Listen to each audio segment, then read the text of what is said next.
Blue is the water body. This is your Padandur Vartur. You can see the Koramangala, all those.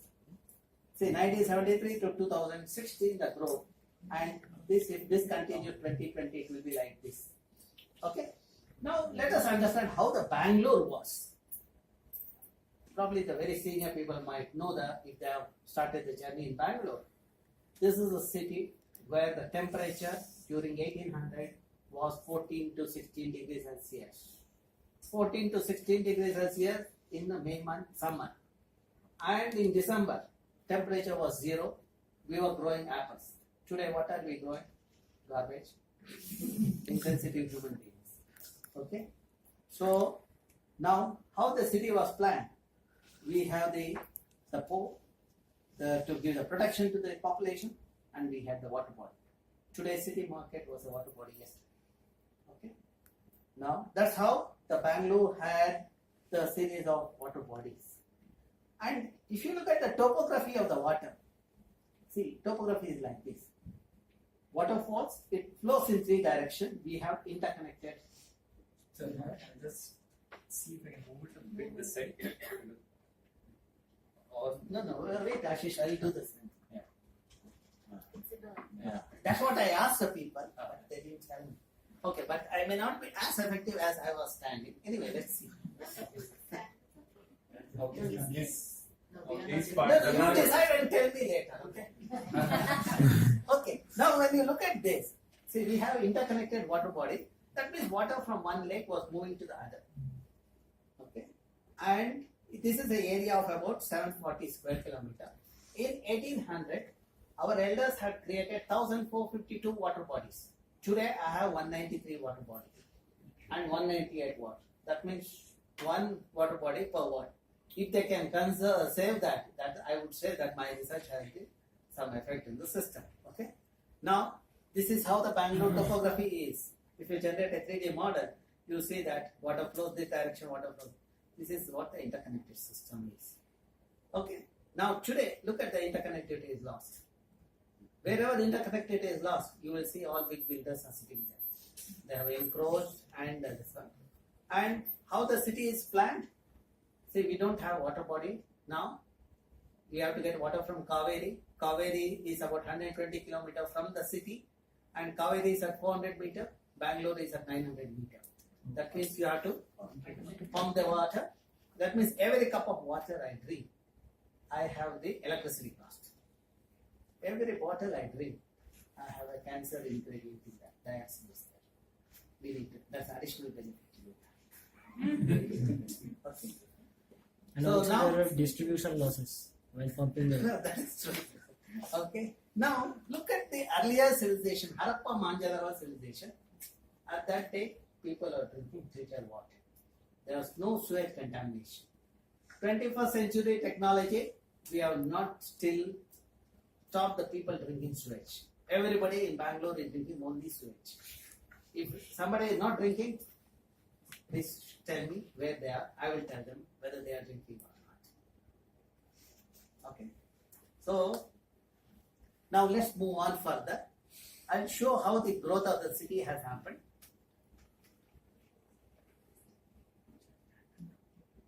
This is how I'll just animate it. Okay. 1973, then 92. See, with industries coming at Deccan and Koramangala, you see the growth happening. Red is a built up. Yeah. Red is a built-up. Okay.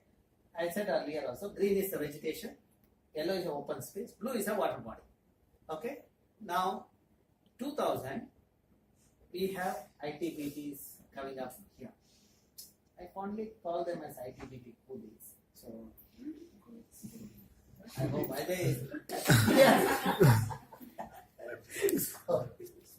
No, he has done my talk earlier. He did my course. Okay. Then 2006, 2009, you see the beauty of technology and data. You can visualize. Okay. Now, what is happening, you know.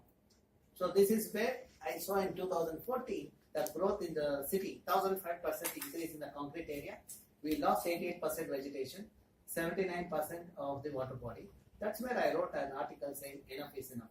Decongest Bangalore. Nobody is worried. Okay. So for them too, I thought, okay, if I talk about today, they won't agree. Let me tell them what will happen tomorrow, whether that makes them to take an appropriate decision.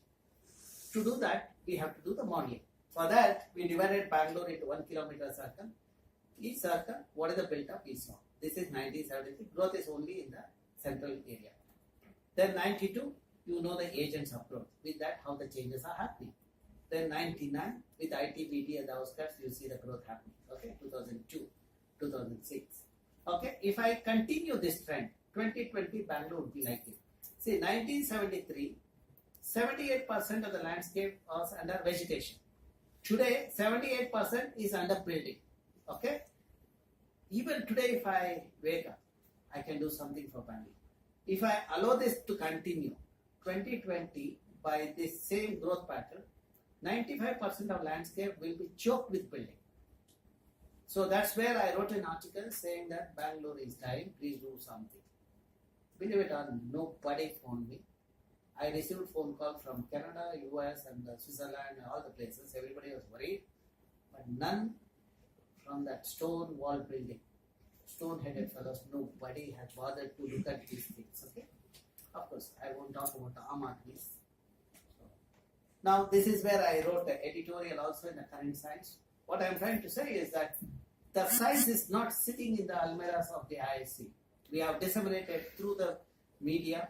I have come on the TV, panel discussion, all those things, but still I have not got the solution. Okay? Now, let us see the water situation. Okay? City receives about 750 to 800 millimeter of rain.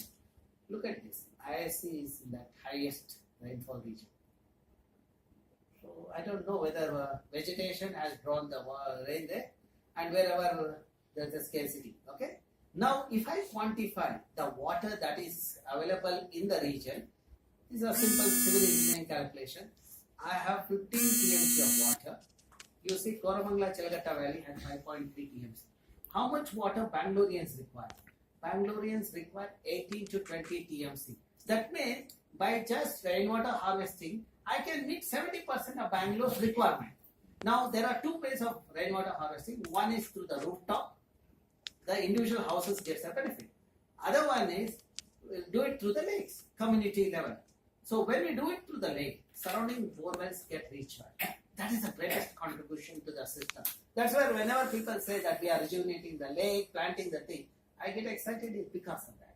Because of this kind of understanding, they are helping in the storing the water in the underlying layers. What is the effect of recharge?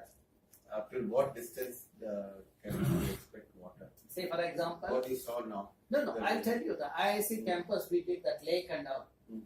About a kilometer, somebody who was visiting there, they said their borewells, water has gone up. So, now this is an interconnected system we have, that's what I discussed earlier.